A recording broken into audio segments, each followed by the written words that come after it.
My god, look at this guys. So কয়েকদিন আগে Korean skin care সব video থেকে আমার কাছে এতগুলো পিআর পাঠানো হয়েছিল, বাট আমি তো এই প্রোডাক্টগুলো ইনস্ট্যান্টলি রিভিউ করতে পারি না, তাই সেই জন্য এগুলো আমি কয়েকদিন ইউজ করেছি। তো চল না আজকে একটা কুইক রিভিউ শেয়ার করি আর আপনাদের জানাই যে প্রোডাক্টগুলো কি আসলে অথেন্টিক কিনা। এখান থেকে হচ্ছে বেশিরভাগ প্রোডাক্টস আমার কাছে আগে থেকেই আছে, কারণ আপনারা জানেন যে আমি ইন্টারন্যাশনাল পিআর পাই, আর ইন্টারন্যাশনাল পিআর গুলোতে ব্র্যান্ড নিজেরাই আমাকে প্রোডাক্টগুলো সেন্ড করে থাকে। সো আমি আপনাকে এতটুকু বলতে পারবো যে প্রোডাক্টগুলো কিন্তু 100% অথেন্টিক। সো আমি হচ্ছে প্রথমে পুরিতোর ব্যাম্বু প্যান্থনন ময়শ্চারাইজারটা নিয়ে কথা বলছি, যাদের স্কিনটা অনেক বেশি ড্রাই এন্ড একটু কম্বিনেশন টাইপের, তারা চাইলে এই ময়শ্চারাইজারটা ইউজ করতে পারেন। বিউটি অফ জনসনের এই সানস্ক্রিনটা হচ্ছে আমার ইউজ করা বেস্ট সানস্ক্রিন। এটা একদমই সিরাম লাইক টেক্সচার, খুবই লাইট ওয়েট, আর দেখেন আমার অলরেডি একটা শেড। তারপর কথা বলি আমার ফেভারিট রেটিনাল প্রোডাক্ট নিয়ে। আপনারা সবাই জানেন যে সেলিম্যাক্সের এই রেটিনাল শট আমার কত বেশি পছন্দের। যারা for the first time retinal use করতে চান তাদের জন্য তো একদম আইডিয়াল একটা প্রোডাক্ট, বিগিনার ফ্রেন্ডলি, খুবই ইফেক্টিভ। সো এটা মাস্ট ট্রাই করবেন। আর যদি একটু হাই কনসেন্ট্রেটেড রেটিনাল চান তাহলে কে সিক্রেটের এই রেটিনালটা ইউজ করতে পারেন। স্কিন 1004 ব্রাইটেনিং এমপিএল নিয়ে আমি অনেক ভিডিওতে বলেছি এটা স্কিনটাকে ব্রাইট করতে হেল্প করে। এটা আমার এখনো ইউজ করা হয়নি কারণ আমার ছোটটা অলরেডি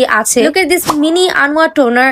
এটার বড়টা অলরেডি আমার, মানে আমি এটা প্রত্যেক দিন ইউজ করি। এত ভালো এই প্রোডাক্টটা। এটা যাদের হচ্ছে স্কিনটাকে একটু সুদিং করতে চান তাদের জন্য তো বেস্ট। আর এটা মিনি প্রোডাক্ট আনুয়া কিন্তু এখন এই মিনি সিরামটা লঞ্চ করেছে। সো যাদের বাজেট ইস্যু আছে তারা কিন্তু এই মিনি প্রোডাক্টস গুলো নিতে পারে। এগুলো হচ্ছে ব্রাইটেনিং সিরাম, যেটা আমি এখনো ইউজ করিনি। এক্সপায়ার এই ব্রাইটেনিং সিরামটা হচ্ছে বিগিনার ফ্রেন্ডলি, আর এই মেডিকিউর সিরামটা হচ্ছে আরো বেশি স্ট্রং। সো যারা বিগিনার্স আছেন ওইভাবে আপনারা ক্যালকুলেশন করে নেবেন যে আপনারা শুরু থেকে শুরু করে দেন আপনারা স্ট্রং লেভেলে যাবেন। কজারেক্সের হচ্ছে স্নেল মিউসিন ক্রিমটা কিন্তু আমার স্কিনে স্যুট করে না। সো এটা আমি ইউজ করতে পারিনি। এর আগে আমার এটা একবার ইউজ করা হয়েছিল, তখন আমার স্কিনে স্যুট করেনি। বাট এই প্রোডাক্টটা যাদের স্যুট করে তাদের স্কিনে কিন্তু অনেক ভালো কাজ করে। এখানে আরো অনেকগুলো প্রোডাক্টস রয়েছে। একটা ভিডিওতে এতগুলো প্রোডাক্টস নিয়ে ডিটেলস বলা যাবে না। আপনারা যদি সাজেশন চান তাহলে আপনার কোরিয়ান স্কিন কেয়ার সব বিডিতে যোগাযোগ করতে পারেন। এছাড়াও আপনারা তাদের ওয়েবসাইট থেকে পারচেজ করতে পারবেন www.koreanskincareshopbd.com। তারা হচ্ছে মোস্টলি কোরিয়ান প্রোডাক্ট সেল করে ডিরেক্টলি ফ্রম কোরিয়া, একদম 100% অথেন্টিক থাকবে। So don't forget to check it out.